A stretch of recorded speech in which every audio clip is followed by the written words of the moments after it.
Hello everyone. ल्यूसेंस GK से हम पढ़ रहे हैं इंडियन पॉलिटी एंड कॉन्स्टिट्यूशन। ये है फंडामेंटल राइट्स का लास्ट पार्ट। इसमें हम देखेंगे आर्टिकल 32 और उसमें आने वाले रिट्स के बारे में। आर्टिकल 32 किसके बारे में है? Right to constitutional remedy. इसका मतलब क्या है? संविधान के निर्माताओं को पता था केवल फंडामेंटल राइट्स देने से कुछ नहीं होने वाला है। किसी इंसान के अगर मूल अधिकारों का हनन होता है तो उसका तरीका भी हमें बताना जरूरी है। तो ये आर्टिकल 32 जो है ना, वो यही तरीका बताता है कि अगर आपके मौलिक अधिकारों का हनन हो रहा है, आपके राइट्स पूरे नहीं हो रहे हैं, तो आप कैसे उस सिचुएशन को सॉल्व करेंगे, उसके लिए आप क्या क्या कर सकते हैं, आपके पास क्या क्या रास्ते हैं। संविधान में उसे बताने के लिए आर्टिकल 32 बनाया गया है। आर्टिकल 32 के बारे में डॉक्टर बी आर अम्बेडकर ने यह कहा था कि यह संविधान का सबसे इम्पोर्टेंट आर्टिकल है। यह हमारे संविधान की सोल है और दिल है, और इसके बिना सारे मूल अधिकार बेकार है, कोई मूल नहीं है उनका। सुप्रीम कोर्ट ने आगे अपने जजमेंट में कहा है कि ये बेसिक फीचर है हमारे कॉन्स्टिट्यूशन का, यानी आर्टिकल 32 के साथ छेड़छाड़ नहीं की जा सकती है, उसे बदला नहीं जा सकता है। आर्टिकल 32 में 4 प्रावधान हैं। सबसे पहला, अगर आपके फंडामेंटल राइट्स का हनन होता है तो आप सीधा सुप्रीम कोर्ट जा सकते हैं। दूसरा, सुप्रीम कोर्ट को ये ताकत दी गई है कि वो सरकार को ऑर्डर दे सकते हैं, डायरेक्शन दे सकते हैं या रिट दे सकते हैं। रिट भी एक तरीके का ऑर्डर होता है। ये टर्मिनोलॉजी हमने इंग्लैंड से ली है, रिट वाली। और ये जो रिट है वो 5 तरीके की होती है: हेबियस कॉर्पस, मैंडेमस, प्रोहिबिशन, सर्चिरियोरी और क्यू वारंटो। इसके बारे में हम आगे चल के पढ़ेंगे।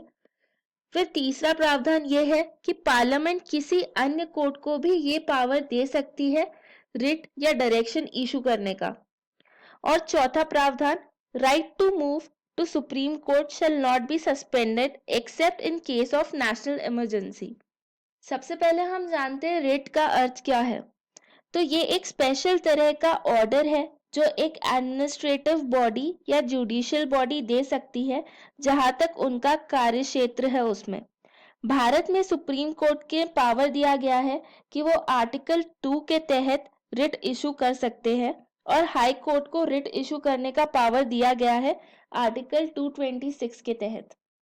सुप्रीम कोर्ट जो है वो रिट इशू कर सकते हैं किसी भी व्यक्ति या सरकार के खिलाफ जो टेरिटरी ऑफ इंडिया में है, और हाई कोर्ट जो है वो रिट इशू कर सकते हैं किसी भी पर्सन या गवर्नमेंट के अगेंस्ट में या किसी अथॉरिटी के अगेंस्ट में जो उनके टेरिटोरियल जुरिस्डिक्शन में आते हैं। सबसे पहली रिट है हेबियस कॉर्पस। हेबियस कॉर्पस का लिटरल मीनिंग है to have the body of. इसका मतलब है व्यक्ति शारीरिक रूप से कोर्ट में प्रेजेंट होना चाहिए। ये रिट कब जाहिर करी जाएगी? तो जब किसी व्यक्ति को गलत तरीके से अंदर बंद करके रखा गया है, चाहे वो सरकार ने किया हो या आपके ही किसी जान पहचान वाले ने किया हो या घर वालों ने किया हो, ऐसे में कोर्ट उनको ये ऑर्डर देगा, जिसने भी आपको बंद किया है उसे, कि उस व्यक्ति जिससे भी बंद करके रखा गया है उसको कोर्ट में प्रेजेंट किया जाए हेबियस कॉर्पस के तहत।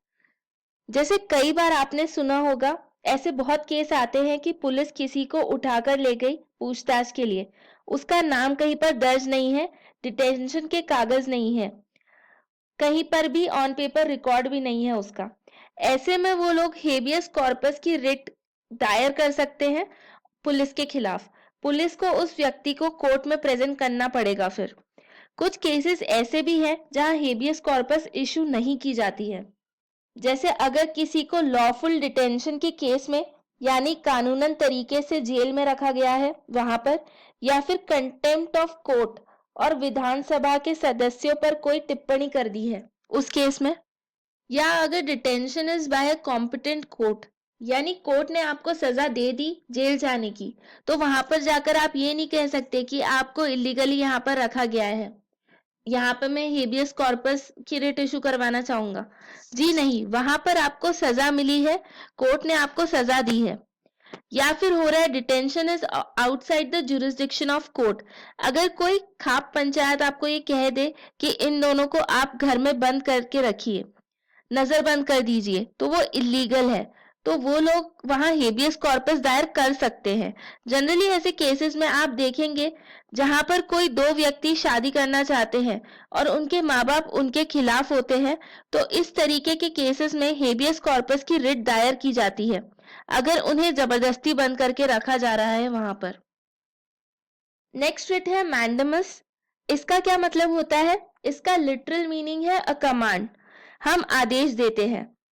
तो ये तो रिट का ही अलग मीनिंग हो गया। मैंडेमस रिट तो खुद ही आदेश का आदेश है। इस रिट में जब भी ये रिट इशू होगी तो किसी भी सरकारी अधिकारी को उसका काम करने के लिए निर्देश दिया जाएगा कोर्ट द्वारा, जो भी उसकी ऑफिशियल ड्यूटी है वो करने के लिए जो उसने नहीं करी है।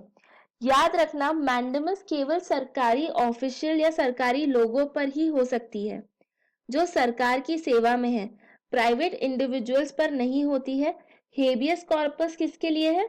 ये दोनों के लिए है, प्राइवेट इंडिविजुअल्स के लिए भी और साथ ही सरकारी जो लोग हैं उनके लिए भी। नेक्स्ट रिट है प्रोहिबिशन। प्रोहिबिशन तो नाम से ही आप समझ गए होंगे, इसका मतलब है मना करना, प्रोहिबिट करना, टू प्रोहिबिट या टू फॉरबिड, तो किसी चीज के लिए रोक देना। इसमें क्या होगा, कोई भी अपर कोर्ट यानी कि सुप्रीम कोर्ट या फिर हाई कोर्ट, इन दोनों में से कोई एक लोअर कोर्ट या ट्रिब्यूनल को, अब ट्रिब्यूनल क्या होते हैं, जैसे एडमिनिस्ट्रेटिव ट्रिब्यूनल्स होते हैं आईएएस के लिए, जहां पर कर्मचारियों के केसेस होते हैं, डिपार्टमेंट से उनका कोई केस है तो वो वहां पर चला जाएगा। तो कोई भी ट्रिब्यूनल या कोई भी लोअर कोर्ट को ये रिट जारी की जा सकती है हायर कोर्ट द्वारा। सुप्रीम कोर्ट भी हायर कोर्ट को ये रिट जारी कर सकता है। और कब करेगा? जब उच्च न्यायालय को ये लगता है कि वो अपने कार्य क्षेत्र से बाहर जा रहे हैं, एक्सीडिंग अ जुरिस्डिक्शन या असर्पिंग अ जुरिस्डिक्शन।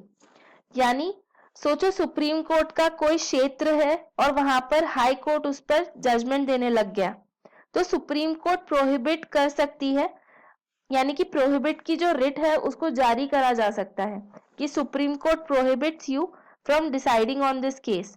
तो हायर कोर्ट को अपनी कार्यवाही या अपना फैसला वहां पर रोकना पड़ेगा। प्रोहिबिशन की जो रिट है वो जुडिशियल और क्वासी जुडिशियल अथॉरिटीज के ऊपर ही इशू की जा सकती है। यानी ये जुडिशियल अथॉरिटीज जैसे कोर्ट्स हो गए और क्वासी जुडिशियल अथॉरिटीज जैसे ट्रिब्यूनल्स हो गए, उसी के खिलाफ इशू की जा सकती है। ये सरकारी विभागों के खिलाफ इशू नहीं की जा सकती है, यानी एडमिनिस्ट्रेटिव अथॉरिटीज के खिलाफ जारी नहीं होगी, जैसे कलेक्टर हो गए या फिर मेयर हो गया। उसके लिए क्या था? मैंडेमस। उसमें कोर्ट भी आ रहे थे, लेकिन प्रोहिबिशन में क्या है? सिर्फ कोर्ट्स। नेक्स्ट रेट है सर्चिरियोररी। तो इसका मतलब क्या होता है? टू बी सर्टिफाइड और इन्फॉर्म। तो आप किसी को सर्टिफाई कर रहे हैं या उसे इंफॉर्मेशन दे रहे हैं। तो ये हाई कोर्ट देगा लोअर कोर्ट्स को या कोई ट्रिब्यूनल को ये रिट जारी करेगा। और कब जारी करेगा? अगर डिस्ट्रिक्ट कोर्ट में कोई केस चल रहा है और हाई कोर्ट में रिट डाली जाती है कि ये केस डिस्ट्रिक्ट कोर्ट को नहीं लड़ना चाहिए, तो हाई कोर्ट सर्चिरियोररी की रिट जारी करेगा और कहेगा कि ये जो डिस्ट्रिक्ट कोर्ट है उसका केस ट्रांसफर किया जाए, हम इसकी सुनवाई करेंगे। सेम सुप्रीम कोर्ट के साथ भी हो सकता है। सुप्रीम कोर्ट हाई कोर्ट के लिए एक सर्चिरियोररी जारी कर सकता है कि यहाँ पर सुनवाई होगी, या फिर अगर डिस्ट्रिक्ट कोर्ट ऑलरेडी ऑर्डर दे चुका है तो इसे स्क्वैश कर दिया जाएगा, यानी इसे कैंसिल कर दिया जाएगा। अब ये जो ट्रांसफर हो रहा है केस या फिर ये जो ऑर्डर स्क्वैश हो रहा है, इसका रीजन क्या है या इसके ग्राउंड्स क्या है? एक्सेस ऑफ जुरिस्डिक्शन, यानी कि आप अपने कार्य से बाहर जा रहे हैं, या फिर लैक ऑफ जुरिस्डिक्शन या एरर ऑफ लॉ, यानी सुप्रीम कोर्ट को ये लग रहा है कि जो भी आपने डिसीजन लिया है हाई कोर्ट में वो सही नहीं आया है। तो ये उसके ग्राउंड्स हैं। अब यहाँ पे अगर हम देखें तो सर्चिरियोररी और प्रोहिबिशन थोड़ा मिलता जुलता है, लेकिन फर्क क्या है? प्रोहिबिशन में क्या था? सिर्फ रोक लगाई जा सकती थी कि आप सुनवाई नहीं करोगे। यहाँ पर क्या होगा? फैसला आने के बाद भी ऑर्डर कैंसिल किया जा सकता है। तो सर्चिरियोररी क्यूरेटिव भी है और साथ साथ प्रिवेंटिव भी। नेक्स्ट रिट है क्यू वारंटो। क्यू वारंटो का मतलब होता है बाय व्हाट अथॉरिटी और वारंट। क्यू वारंट की रिट कोर्ट तब जारी करेगा जब कोई भी अथॉरिटी या पब्लिक बॉडी अपने कार्य क्षेत्र के बाहर जाकर कोई कार्रवाई कर रही है और इसके कारण किसी दूसरे व्यक्ति पर, किसी प्राइवेट सिटीजन पर उसका गलत असर हो रहा है, तो वो व्यक्ति कोर्ट को जाकर पूछेगा कि किस आधार पर ये कार्रवाई की जा रही है पब्लिक ऑफिस द्वारा। वो लीगैलिटी ऑफ क्लेम पूछेगा तो वो बताना होगा कोर्ट को। ऐसे में क्यू वारंटो रिट जारी होती है। इससे क्या होता है, तो कोई भी अपने अधिकार क्षेत्र से बाहर जाकर कुछ काम कर रहा होता है, illegal usurpation of public office by a person, तो उसके लिए क्यू वारंटो रिट जारी की जा सकती है। फॉर एग्जाम्पल, अगर कोई एरिया है जहां पर बहुत सारे इलीगल बिल्डिंग्स है लेकिन वहां पे एक लीगल बिल्डिंग है, तो फॉर एग्जाम्पल अगर म्युनिसिपल कॉरपोरेशन वाले वो सब बिल्डिंग्स को गिराने गए और गलती से वो जो लीगल बिल्डिंग थी उसको भी गिरा दिया, तो उस टाइम पे जो लीगल बिल्डिंग का मालिक है वो क्यू वारंटो रिट इशू कर सकता है। ये रिट केवल उस सरकारी ऑफिस के लिए जारी की जा सकती है जो परमानेंट हो, सब्सटैंशिव पब्लिक ऑफिस होना चाहिए, यानी म्युनिसिपल कॉरपोरेशन हो गया या कलेक्टर हो गया, इस तरीके के जो सरकारी महकमे हैं उनके खिलाफ जारी की जा सकती है। नेक्स्ट हम देखेंगे limitations on law enforcement of fundamental rights.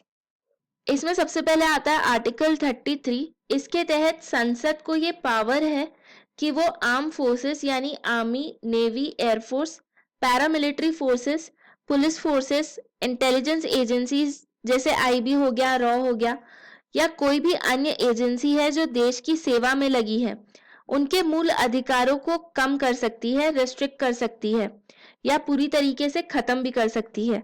ये पावर किसके पास है? संसद के पास। और इसका ऑब्जेक्टिव क्या है?